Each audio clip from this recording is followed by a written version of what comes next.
Shukran sana mtazamaji kwa kusalia nami kwenye mada yetu ya leo, ambapo tunaangazia matukio ya wiki kwenye jarida.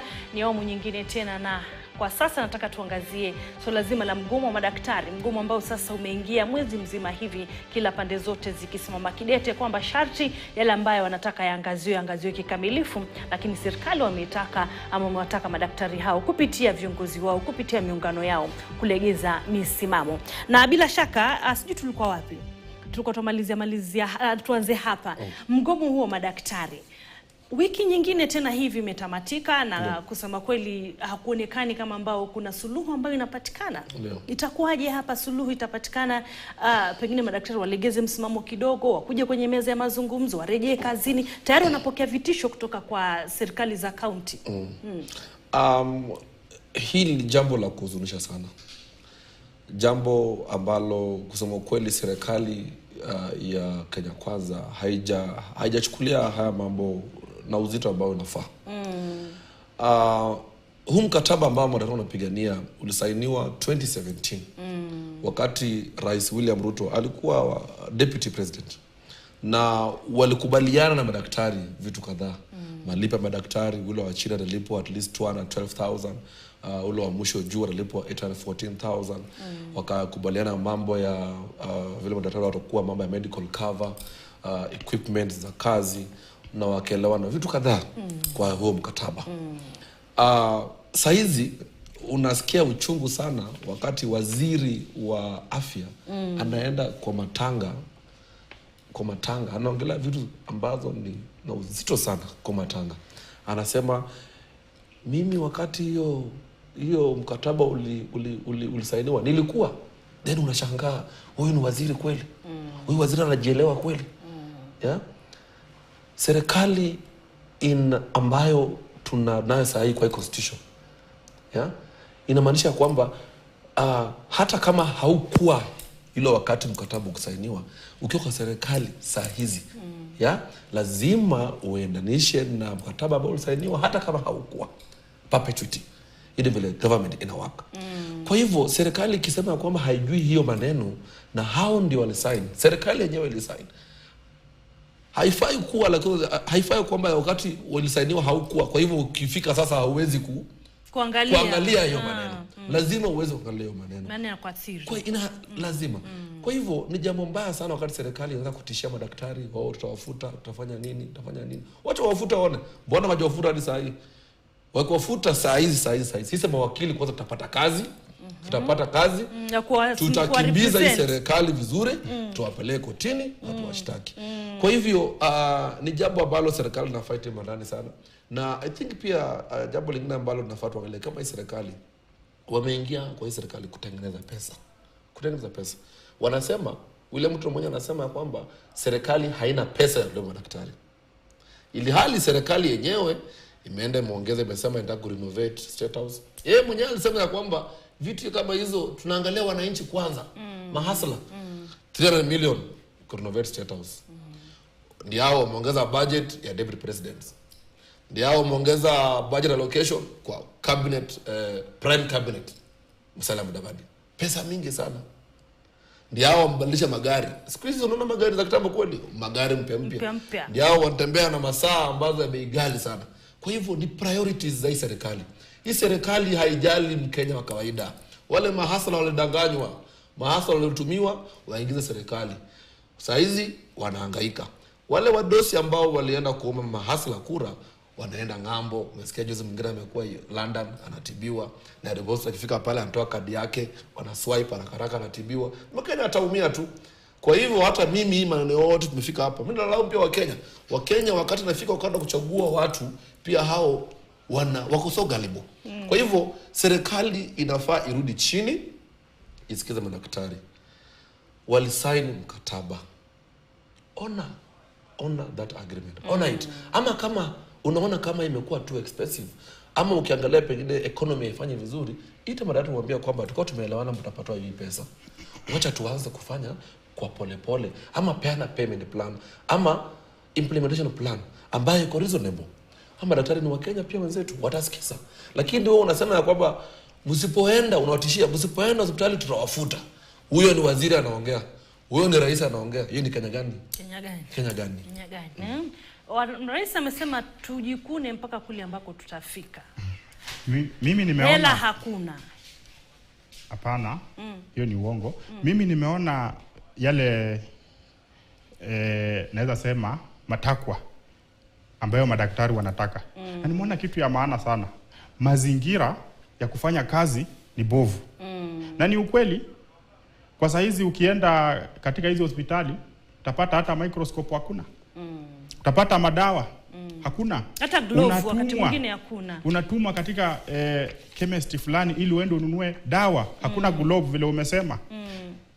Kwa nini wanafanya hivi? Ni kwa sababu hawa wabunge wetu na wale cartels katika serikali, wao wakigonjeka wanaendanga kule India kutibiwa, wanaenda kule Amerikani kutibiwa. So sisi kama inji na serikali ya UDA isipofanya, serikali ya NRA itafanya. Tunafaa tupitishe sheria parliament ambayo inasema kama wewe ni mbunge, kama wewe ni state officer na unagonjeka, lazima utibiwe hapa Kenya. Hakuna kwenda nje. Tukifanya hivyo, hii mambo ambayo madaktari wana piga kelele, watakuja kufanya. Wamezembea kwa sababu hawatibiwi. Ni Wakenya wa kawaida ambaye wanaumia katika hospitali.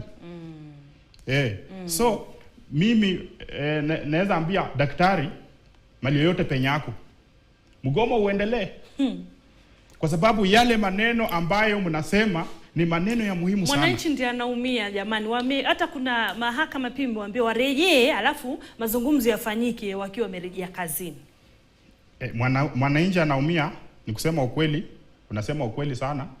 Lakini pia hawa madaktari, hiyo mazingira ya kufanya kazi, hiyo mazingira wamesema hakuna madawa, hakuna equipment katika hospitali, allowance, kuna marupurupu wanataka ya hatari ya kazi. Hiyo inasaidia mwananchi wa kawaida. Na mwananchi wa kawaida mahali huko, hizi matukio matakwa ya daktari itasaidia wewe. Haitasaidia wale matajiri katika serikali. Wale matajiri hakuna siku utaimuona katika line kama amepiga mstari mbele ati anaenda kutibiwa. Ni wewe ambaye utakuwa huko.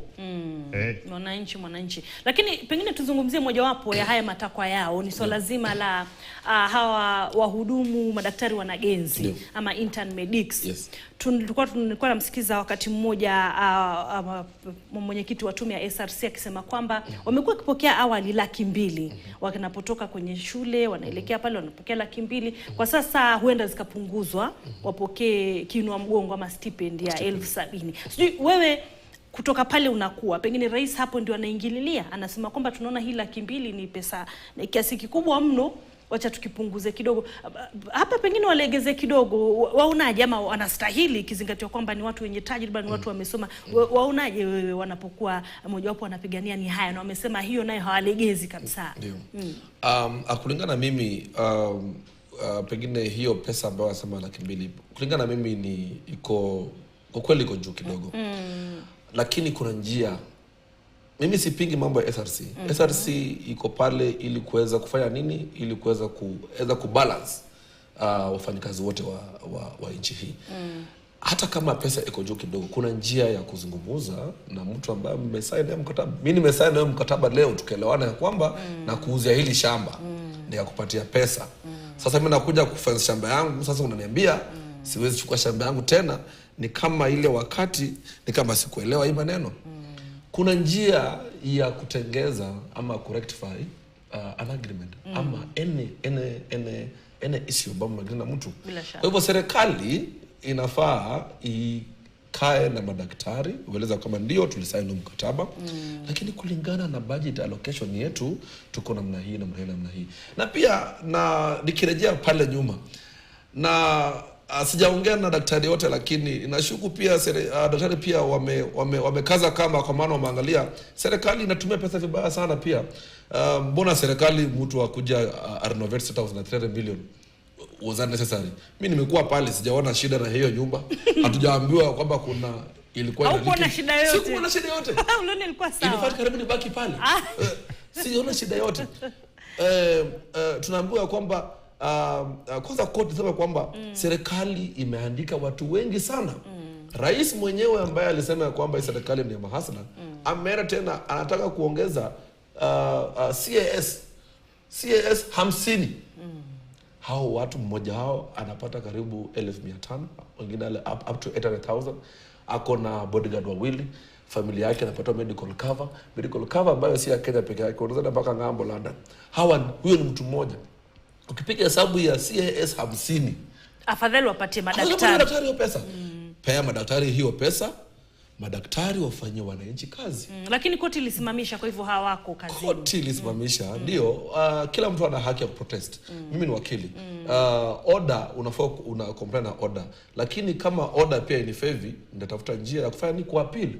In the meantime, I still protest. Doesn't mean ya kwamba, na kama unataka kujua hii mambo ni mambo ambayo serikali pia imeogopa, mbona hadi saa hii serikali haijasumu daktari na contempt of court? Kwa nini? Juu wanajua mambo ambayo inaendelea. Ningekuwa mtu ambaye nimekupatia order na unafaa comply na hiyo order na umekataa comply nayo, ni simple, naenda kotini na file contempt of court against you. Wewe umekataa kufollow court order, kwa hivyo unafaa ufungwe. Pengine wanategea wakumbuka enzi za Oluga ambaye alikuwa wakati mmoja katibu mkuu. Ndio nakumbuka. Walifungwa, pengine ni muda tu. Hapana. Hii serikali haiko. Hii serikali hata ukiona vile wanazungumza hawajali, wako busy. Serikali iko busy na affordable housing, serikali iko busy na mambo ya kuchukua loans. Unajua hata mambo kama hii ni wao ambao mtata anapiga vita. Wanachukua loans kila siku. Saa hizi serikali iko busy, iko na appetite ya pesa. That's why umeona mama madaktari hata ukiona hawako busy sana. Angalia hata wewe leo katika taarifa ya leo, watu wachache sana watuongelea mambo ya madaktari. Hawako busy. Utasikia leo rais ameenda ngambo, anasafiri sana, yako busy, maisha yake endelea. Waziri wa health mwenyewe usaelo, ukiangalia vizuri tafuta na utanieleza. Ukiangalia vizuri kesho atakuwa Matanga, na atakuwa Matanga, nimejua atakuwa Matanga Trans Nzoia, atakuwa asubuhi huko, na utaangalia, fuatilia, na kesho ambia wa Kenya ya kwamba wakili alisema hata zungumza na madaktari, hata zungumza mambo ya Trans Nzoia, mambo ya chama ya Ford Kenya. Sawa, udadisi huo. Tunapomalizia hili swala, Raila Odinga tumeona jana amejitokeza kwa swala hili, viongozi wa dini vile vile wamejitokeza. Wengi walikuwa wamemlaumu sana Raila wakisema amenyamazia sana swala hili. Pengine kujitokeza kwa viongozi wa dini inamaanisha nini kwa hizi swala zima hili ambalo ni mgongano sasa? Kujitokeza kwa Raila na kujitokeza kwa viongozi wa dini inamaanisha kwamba Mkenya wa kawaida anaumia sana, kwa sababu Wakenya wenyewe ndio wenye wameanza kuweka tunaweza sema pressure kwa Raila Odinga na watu wa dini wakisema ya kwamba ongea tunaumia, kwa sababu wakienda hospitali hakuna madawa. Alafu hiyo maneno ya intern pia naweza ongelea kidogo. Ni vibaya sana kuambia intern hakuna pesa, lakini mnaharibu pesa kama serikali. Naam. Hizi loan ambazo zinachukuliwa alafu zinakulwa kwa hewa. Zikuja zilipe hawa. Babu, tumekuwa na loan mingi zinachukuliwa. Party leader wangu Kio Mtata alisema kwamba kuna loan ambazo zilichukuliwa lakini hasijafanya maendeleo yote. Ilienda katika mifuko ya watu. Na hata alikuwa anasema hao watu hiyo pesa warudishe. Lakini kwa sababu ni serikali wako nazo pesa ya CAS 50, hiyo tu pesa peke yake wakiichukua na wairudishe inalipa wa madaktari. Ndugu yangu amesema kuhusu kuongezwa kwa pesa kwa idadi ya pesa ya deputy president na ya Musalia Mudavadi. Hizo pesa zinatosha kulipa interns. So kwa hivyo wapokee hizo 200,000 zao ambazo wamekuwa kupokea. Maana kwa kazi yao ni ngumu. Mimi naona wapokee. Mimi sioni haja ya serikali kuwapeleka kwa kona. Serikali iko na pesa, lakini inaweka pesa mahali haifai. Inaweka pesa mahali hafai. Nataka tumalizie swala zima la ajali za barabarani na zimekuwa nyingi, lakini ni juzi kumekuwa na msako katika kaunti mbalimbali, Nairobi, wapi. Sijui umepokea vipi hizi hatua ambazo sasa zimeanzishwa na halmashauri, na ni baada ya waziri Kipchumba Murkomen kutoa taarifa yake akisema kwamba sasa hili swala tunalivalia njuga. Sijui tumechelewa, tayari maisha yamepotea, wangejitokeza kitambo. Ni kweli. Kwanza lakini ningependa kwanza kusema kwamba Wakenya pia sisi tuko very indisciplined. Sisi kama Wakenya saa zingine tunachukua vitu kwa mzaha sana. Unapata Mkenya amepanda gari ambayo amepanda anaambiwa asonge, mwingine akalie, wanajifinya kama mzigo. Mkenya pia anajifinya tu. Unapata Mkenya ako na gari lake, ili gari lake pengine hajabadilisha mguu ama hajafanya nini, lakini Mkenya anasema tu acha nitabadilisha mbele. I think pia tusikile serikali sana, tuangalie pia Wakenya kama sisi wenyewe tumefanya nini ili kuweza kudhibiti hili jambo. Kwa hivyo mambo yote yanaanza na sisi. Kuna wakati former president Uhuru Kenyatta alisema jambo fulani about security. Na usalama unaanza na mimi. Na wewe mwenyewe. Kwa hivyo pia mimi ndio nisipate ajali inaanza na mimi, nafaa nikiwa gari na napeleka gari kwa garage, wanaangalia iko sawa, wanaambiwa mguu iko sawa. Wakati wa service peleka service iko sawa, gari halina shida yote, mechanical problem haina. Nikiingia gari nafaa nijue kama gari ni watu 4, watu wakae 4 pekee. Nikifika pale kuna safety belt, panafunga safety belt, na kama ni gari ya PSV na kama ni yangu nafaa ni make sure kwamba gari langu ya PSV nimeweka speed cover na vitu kama hizo. Lakini pia serikali pia serikali. Sawa. Lakini pia serikali iko na hii tabia ya kureact baada ya jambo kufanyika. Wanakaa jambo kifanyika na react. Unasikia leo tutafanya hii, tutafanya. Mbona hawakufanya hizi vitu mapema? Leo tutasababisha hizi polisi kwa polisi wenyewe wanachukua hongo kila wakati. Polisi akikushika na makosa anataka kumpatie pesa. Kwa hivyo pia serikali inafaa tutoke kwa hii tabia ya kureact baada ya jambo kufanyika. Na natumai tukiunganisha pamoja discipline ya Wakenya na serikali kuacha tabia ya kureact kama jambo chafanyika, then natumai tutadhibiti hizi ajali. Tutadhibiti. Kauli zako za mwisho kwenye swala hili. Mimi naona katika ajali naweza laumu wa Kenya kidogo, lakini nitalaumu serikali sana kuliko wa Kenya. Kwa sababu kuna inspection unit, wanafaa waangalie hizo magari iko na safety belt ama haina. Mkenya akiingia kwa gari, kuna gari zingine utaingia hazina safety belt, lakini askari wanafanya nini ili wakuwe na safety belt. Ukiangalia mambo ya speed, ukipita kwa traffic, yeye hata akikushika, hii mambo ya rushwa imeharibu kila kitu. Hata hii mambo ambayo wamesema wanataka kufanya inspection wakuwe makini, hiyo mambo haitafanyika ikiwa EACC italala kazini kutuangalia kama kuna rushwa barabarani. Kukiwa na rushwa barabarani hakuna mahali. Na serikali hata ikipigana aje, ni serikali yenyewe inachukua rushwa. Hakikisha rushwa hakuna serikali, hiyo ndio kitu ya kwanza. Ukishatoa rushwa, kila kitu itafanya vile inatakana kisheria. Asante sana. Kauli zake Amemba Magufuli, ni katibu mkuu wa chama cha NRA, National Reconstruction Alliance, chama chake ambacho kinaongozwa na Ukio Mtata, seneta wa Busia. Asante sana kwa muda wako, asante kwa kauli zako.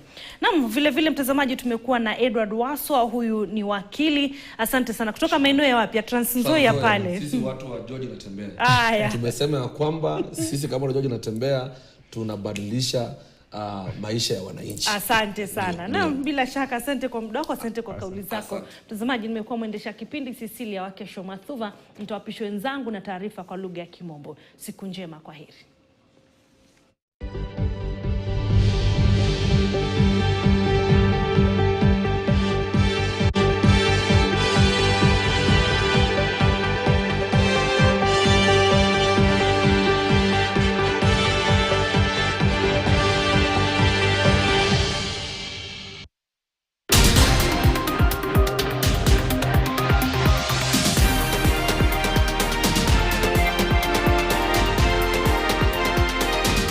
KTN News.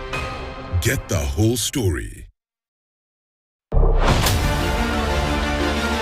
Politics is a game.